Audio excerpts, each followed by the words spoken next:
today's video mga kahit, magpakain muna ako ng luya na nandun na sila sa labas, yung nasa padak. So yun ang papakainin lang natin. So yan, yan ang upuan. Kapit. Yan.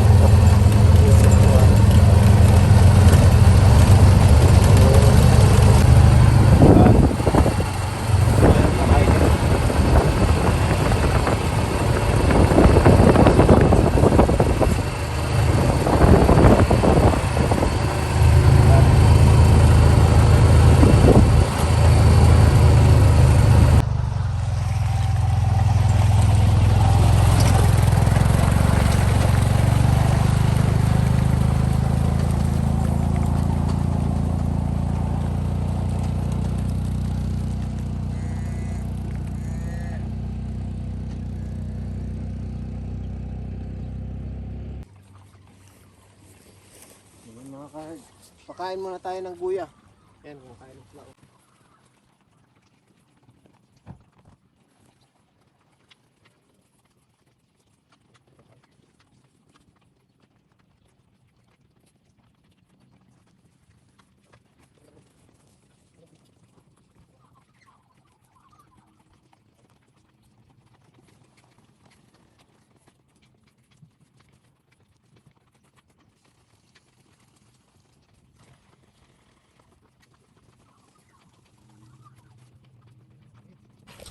So yan mga kard. So yan ang guya. Pinapakain namin to dito sa padak. Dadala sa padak. Yan sila. Dadalhan namin ng gatas. So para makakain sila dito. Tsaka at the same time, kumakain na rin sila ng mga damo. Yung mga damo na yan. Yan. Hinahinay na introduce yung damo. Tsaka yung yung gatas kasi hindi pa to sila mga win. So kailangan pa silang uminom ng gatas. Pag maging win na to sila, magiging siguro ang timbang nasa 86 above. 86 above. So iwi-win na to sila. So hindi na sila papainumin ng gatas. Tapos kukuha nila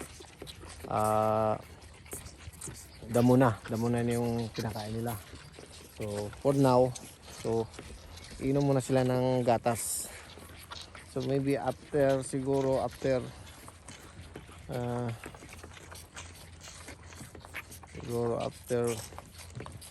maybe 2 months, in 2 months time magwiwin na, titimbang na ng gatas, ng guya. Titimbangin na sila para malalaman na kung saan doon yung iwiwin, yung isa-separate na yung mga win calv sa mga yung medyo maliit pa. So kailangan kuhan.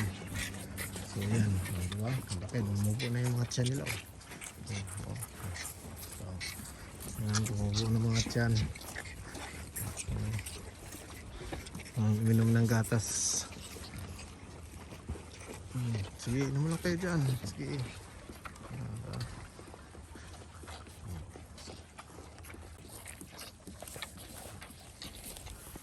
So mga 5 kwadto, 5 group ng guya.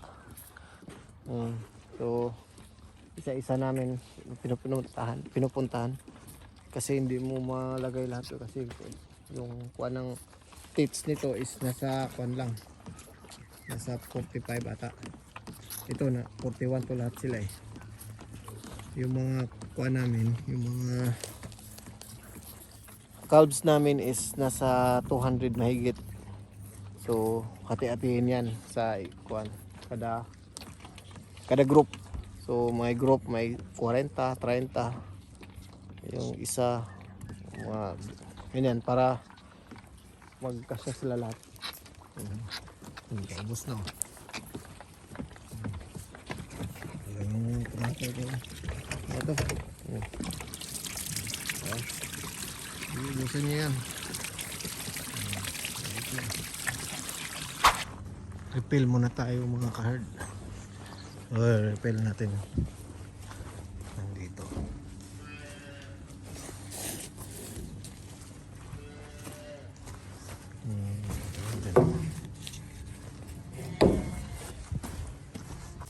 Dalawang map pa oh.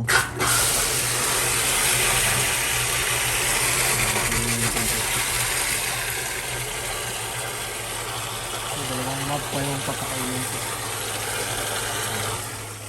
Lagyan na natin ito hanggang sa mapuno siya.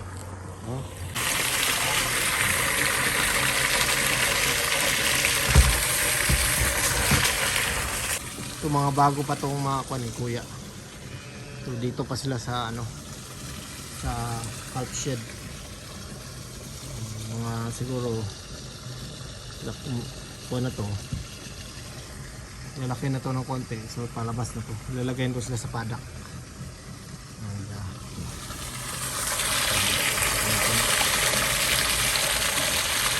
Ayan na sila. Oh, come on, come on, feeding time, feeding time. Oh, ayan na sila.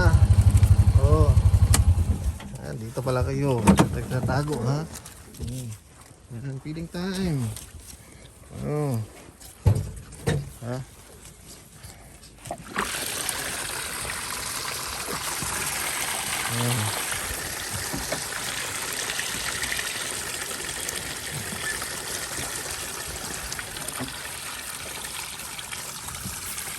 Kain lang kayo, kain. Kain lang kain. Wala yung nanay nyo. Kain sila ako po, kain lang. Okay. Bilangin natin ito. 1, 2, 3, 4, 5, 6, 7, 8, 9, 10, 11, 12, 13, 14, 15, 16, 17, 18, 19, 20, 21, 22, 23, 24, 25, 26, 27, 28, 29, 40. Oo, 40 sila. 40 mob to dito. Diyan o, pasok kayo dyan. Ayan, may space. Yan, may space. Oh. Yan. Ay, naku. Ayan, sige. Ayan kayo dyan. Ayan, makain na sila oh. Ayan mga ka-herd. Diba? Oh. Ayan, ubusin nila yan la. Ayan, diba? So ayan mga ka-herd. Oh. Ayan, makain na sila. Ayan mga ako na to eh. Medyo old na to eh. Ito mga to. So mga matakaw na to sa gatas. Ayan. Mga malakas na kumain. Malakas na kumain na to sila eh. Yung mga bago-bago pa medyo hindi pa masyado konti pa. Ayan, habang malaki ito mga to. Lakas na ng uminom ng gatas. Yeah. So yan. Ayan, diba?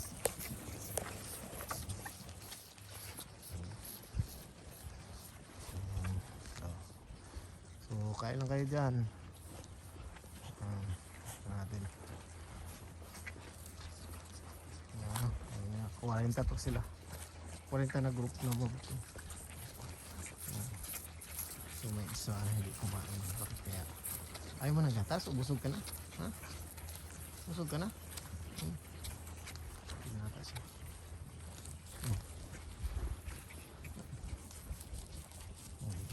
Sige. Busog ka na. Busog ka na di. Wow. Diba? Sila. Sige, kain na kayo. Inom lang kayo, inom. Inom. Oh, puntahan ko na yung last batch. Last na group. Dito sila oh. Gagawa sila dito.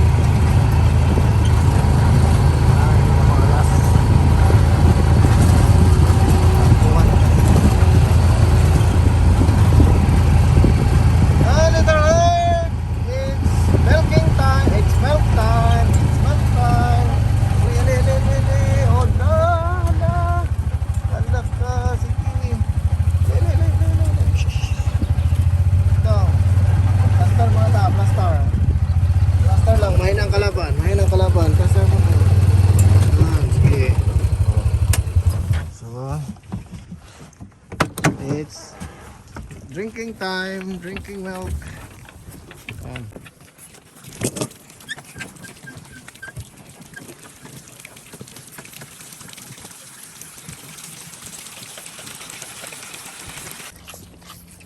So ito na yung last one, last group o last mob na mga guya.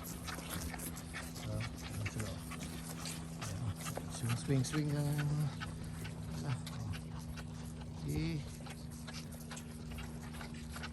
Busog na busog. Kain na kain. Inom na inom. Magpakalaki kayo. Magpakalaki kayo mga ka-herd.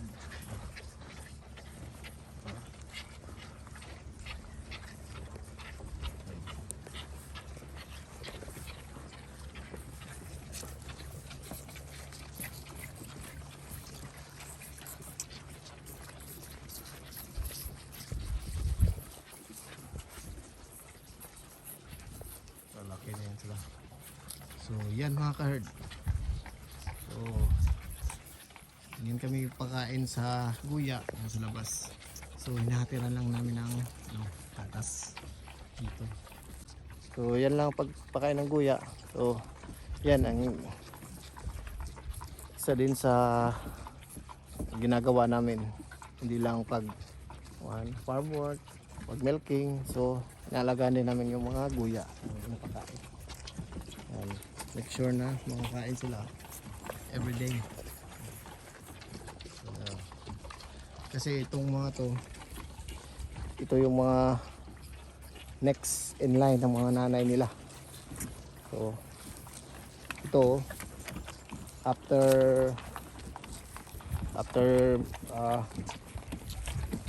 2 years binubuntis na to sila. Yan, binubuntis.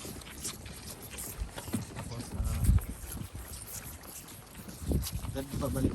Pag mabuntis na sila, babalik sila dito sa farm. Ayan. Kasi dinadala to sa run-off. Tomato. Dinadala sa run-off para sila magpalaki. Para sila magpalaki. So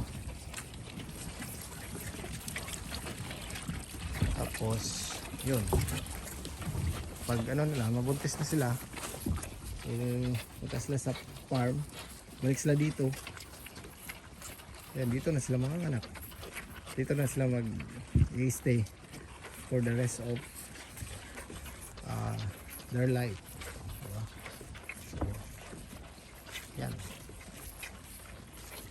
So yan, naman ito.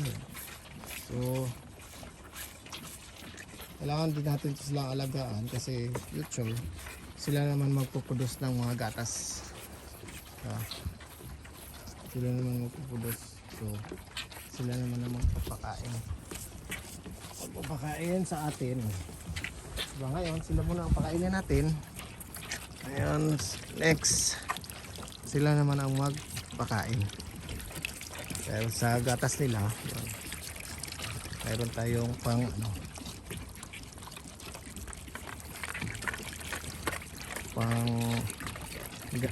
magamit pang araw-araw. Ay magbili kung ano ang gustong bilhin.